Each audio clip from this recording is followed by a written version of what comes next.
Hey guys, what's happening? Colin Crandall here. Talk a little bit about UFC 273. I know the lighting's kind of bad. I'm sitting here in my car.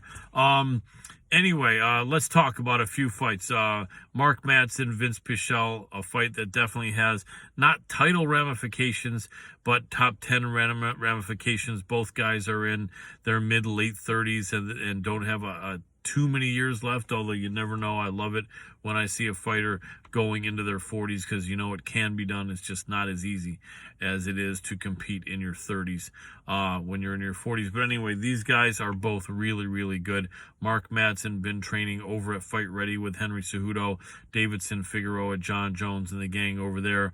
And, definitely the wrestler, silver medalist, representing Denmark. Really good wrestler, really good guy, undefeated in his MMA career. Had a few UFC fights, and is still pretty fresh for his age. Vince Pichel has battled with some injuries and has had a lot more UFC experience, so that's also a lot more miles on him. But he is a good striker, and his takedown defense is getting better. So this is almost like an old school throwback fight.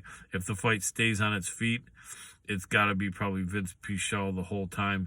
And if it is gets to the ground, and if Mark Madsen can keep it on the ground or keep scoring takedowns, then it's his fight. I'm going to say I think Mark Madsen wins this fight, but it's a scary fight. Wouldn't bet a lot of money on it, but Mark Madsen would be my official pick. Jared Vandera against Alexei Olenek, man, so hard. I mean, Olenek is so tough and so experienced, but also at 44 years old, he's got to be, 12, 13 years older than the youngster Jared Vandera. And I'm leaning Vandera. I'm not going to make him an official pick, but I'm leaning Vandera, but Olenek could definitely pull the upset, get one of those Ezekiel chokes on or other submissions. Should be a really interesting fight. That was supposed to be Olenek versus Ilir Latifi, but Latifi fell out. Apparently Jairzinho Rosenstrike and Marcin Tybura is off. That would have been a fun fight. It would have been exciting to see those two big men in there. Two women's fights. We have Tisha Torres and Raquel Pennington, life partners, I think, maybe married even, I forget, for several years. And for several years, both top 20 fighters and even top 10 fighters.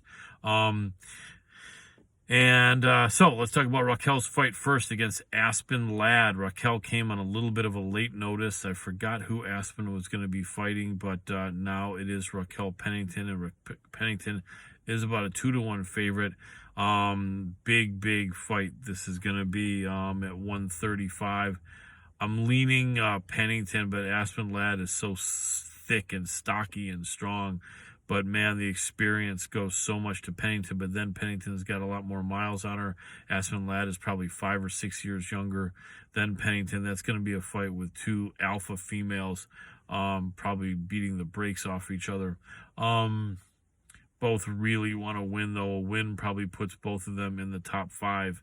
And a loss maybe might take the loser out of the top 10.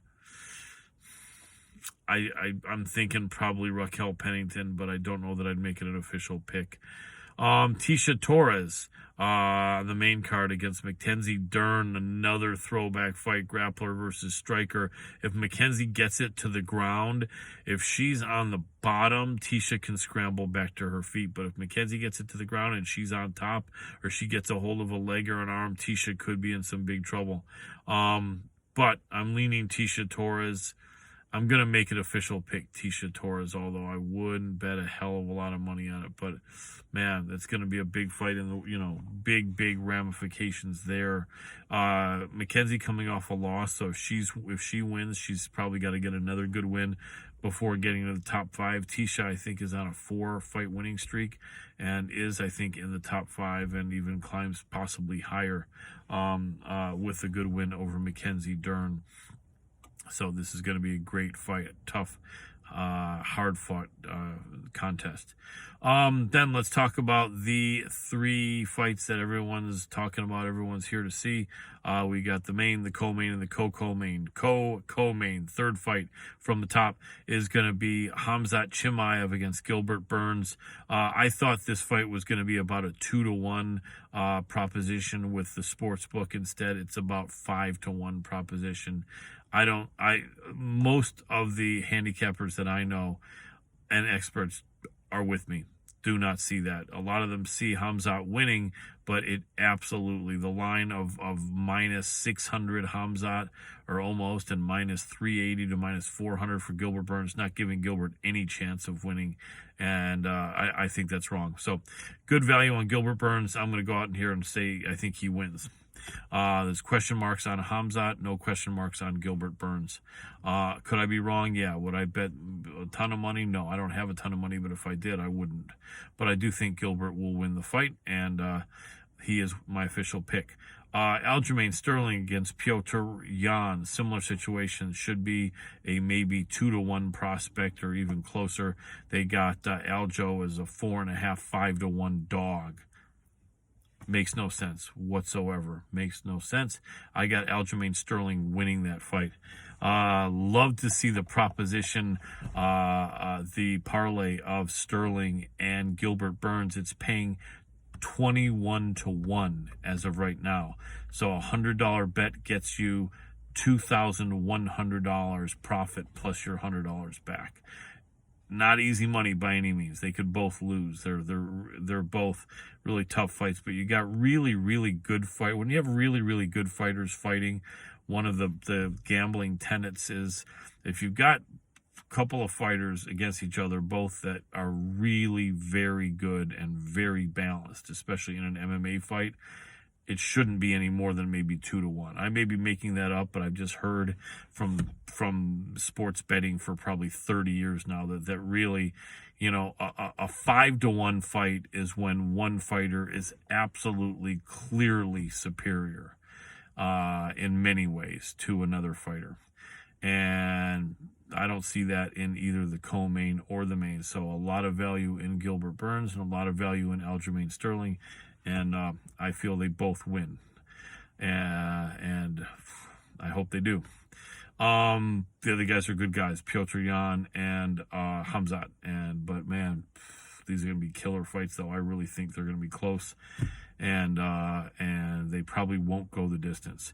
Khamzat and Gilbert scheduled for 3, Yan and Sterling scheduled for 5. The main event, Korean Zombie challenging the champ, Volko, as they call him, Alexander Volkanovski.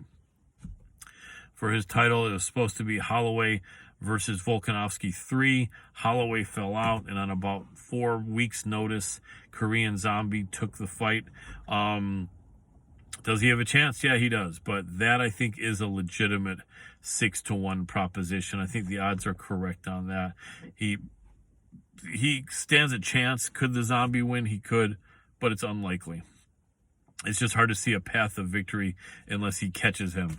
And the Aussie's chin is just really good. This Australian champion, Alexander Volkanovski, was a 220-pound rugby player. So he was even able to move quick and be strong and explosive at 220 pounds at 5'6". And now he's a 140-pound little ball of muscle and explosiveness. And he's just super strong, explosive, talented at 145 pounds. It's going to be hard to see someone beat Volko for a while in my book. But man, 145, I've often said that's the most dangerous division and most stacked division out there. So you know what? A bunch of guys have a chance. I just don't know that it's the Korean Zombie. But I know he's going to go for it, and it'll be close. But I think Volkanovski does win that fight.